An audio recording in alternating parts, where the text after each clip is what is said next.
Reach into your pocket, pull out a coin or a bill, or just look at the number in your banking app. It's just metal or paper or pixels on a screen, worthless in itself. You can't eat it, you can't build a house with it. And yet, we spend our entire lives chasing it. We work for it, fight over it, dream about it. Some people kill for it. So here's a question almost nobody stops to ask. Where did it actually come from? Who was the first person to invent money? And why did we all agree that these worthless little objects are worth everything? The answer is far stranger than the story you were taught in school, because the real history of money isn't a story about shopping. It's a story about debt, religion, and war. Let's start with the story you probably already know, the one in every textbook. It goes like this. A long time ago, before money, people used barter. If you had a cow and you wanted some wheat, you'd find a person with wheat who happened to want a cow, and you'd trade directly. Simple. But barter had a problem. Economists call it the double coincidence of wants. To trade, you both had to want exactly what the other person had at exactly the same time. If you wanted bread, but the baker didn't want your shoes, you were stuck. It was clumsy and inefficient.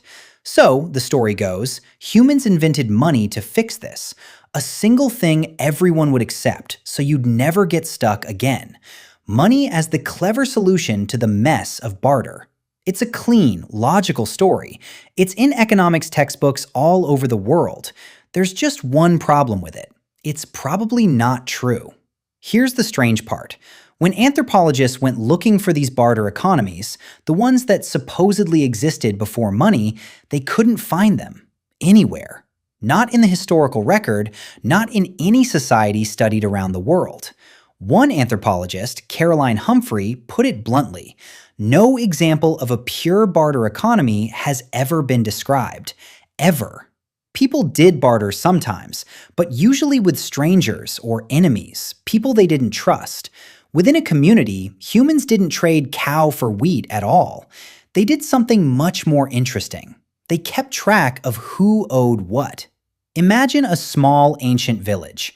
If you needed grain, your neighbor would just give it to you, not as a trade, but as a favor, and everyone simply remembered. You now owed them one. Maybe later you'd help build their house, or give them some of your harvest. There was no instant payment. The whole community ran on a vast, invisible web of favors and debts held in everyone's memory. This is the real origin of money. Not coins, not barter, debt. And the first actual money in human history proves it. Go back about 5,000 years to ancient Mesopotamia, the land between the rivers in what is now Iraq. This is where the first cities rose, the first writing appeared, and the first money was born. But it didn't look like coins. It looked like clay. The temples and palaces of Mesopotamia were like giant banks. They needed to track everything. How much grain a farmer owed, how much a worker was paid, how much was stored in the temple. So they created a unit to measure it all. They called it the shekel. But here's the thing. A shekel wasn't a coin. It started as a measure of weight, a specific amount of barley.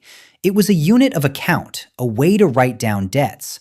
Most of this money was never a physical object at all. It was numbers recorded on clay tablets, ledgers of who owed what to whom. Let that sink in. The very first money wasn't something you held in your hand. It was something written down. It was debt made official. Thousands of years before the first coin, people were already living in a world of money, and that money was made of memory and clay. In fact, the famous Code of Hammurabi, one of the oldest sets of laws ever written, is obsessed with this. It's full of rules about credit, interest, and debt. Not rules about how to barter, rules about who owes what, and what happens if they can't pay. Money, from its very beginning, was tangled up with debt. So if money started as clay tablets and debt, where did coins come from? The shiny metal objects we actually think of as money. For that, we have to wait another 2,000 years and travel to a kingdom called Lydia in what is now Turkey. Around 2,600 years ago, the Lydians did something new. They took small lumps of a natural gold and silver alloy called electrum, and they stamped them with an official mark. That stamp was a guarantee. It promised that this lump was a specific weight and purity, certified by the king. These were the first true coins, and they changed the world. But here's the question almost nobody asks. Why? If communities already ran fine on debt and credit and memory, why invent coins at all? The answer is dark.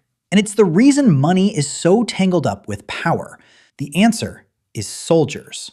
Think about it. A web of debt and favors works beautifully in a village where everyone knows each other. But an army is different. An empire might have tens of thousands of soldiers, far from home, who don't know the locals and aren't trusted by them. You can't pay a soldier in favors. You can't tell a mercenary, just remember that I owe you. He'll be in another country next month. Soldiers needed to be paid in something solid, something anyone, anywhere would accept, something durable, portable, and anonymous. Coins were perfect, and it created a brutal, self-reinforcing machine. A king would mint coins and use them to pay his soldiers.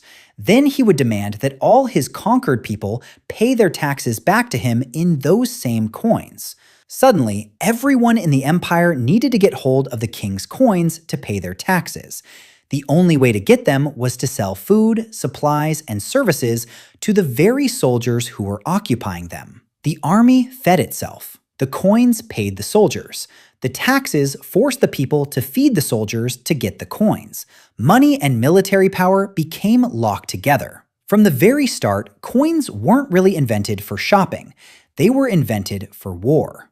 This is the part of money's story we almost never hear. We imagine money as a neutral, clever tool for trade, but its deepest roots are in temples tracking debt and kings funding armies. Money has always been about power, who owes and who controls. And the strangest part of all, money only works because we believe in it. A gold coin has some value because gold is rare, but the paper in your wallet, the numbers in your bank account, they aren't backed by gold at all anymore. A $20 bill is just a piece of cotton and ink.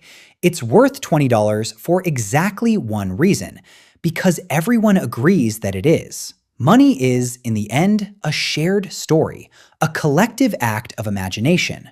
The moment everyone stops believing a currency has value, it becomes worthless paper, which has happened many times in history, when money collapsed and people went back to trading whatever they could. So who invented money? The answer is no single person did. It wasn't one inventor with one bright idea. It emerged slowly over thousands of years, from ancient villagers remembering favors, from Mesopotamian priests pressing debts into clay, from Lydian kings stamping electrum to pay their armies, from every society that ever agreed, together, to believe in something worthless so they could build something real. Money is one of the oldest and most powerful technologies humans ever created. Not a thing, but an agreement. A story we tell each other, written first in clay, then in metal, then in paper, and now in glowing numbers on a screen. So the next time you hold a coin, remember what you're really holding. Not metal, not wealth, but one of the oldest stories our species has ever told. A story about trust and debt and power that we are all still telling every single day.